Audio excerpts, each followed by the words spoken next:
میرا چونکہ بہت آنا جانا رہا ہے خانقاہی محفلوں میں، اور پیروں کے جتنے ڈرامے میں نے دیکھے شاید آپ نے نہیں دیکھے ہوں گے۔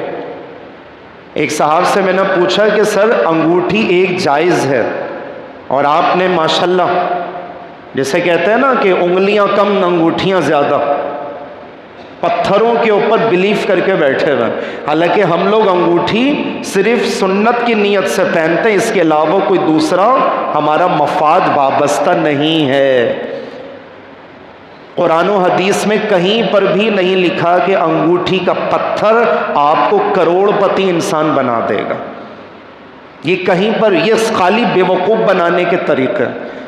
سمپلی جو علاقے کے اندر سونار کی دکان ہوتی ہے نا، سمپلی اس سے سادھے پتھر کی آپ چاندی کی انگوٹھی بنائیں کہ جس کا وزن 4.5 ماشے سے کم ہو۔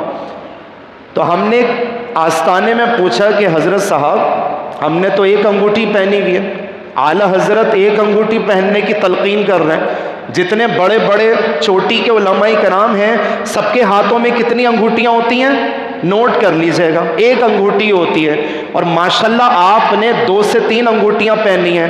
تو مجھے جواب دے رہے ہیں، حالانکہ پتہ ہے کہ یہ لڑکا پڑھا لکھا ہے، مجھے جواب مل رہا ہے کہ علامہ صاحب وہ اصل میں شریعت کے اندر منع ہے، طریقت میں جائز ہے۔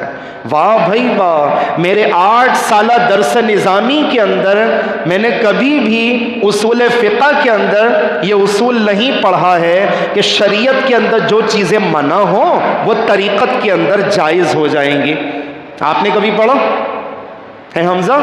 کبھی بھی نہیں پڑھا ہم نے۔ کل قلعوں کو یہی بولیں گے کہ بھئی آپ نے چھٹیاں کیوں باندھ دی ہوئی ہے؟ شریعت میں تو منع ہے۔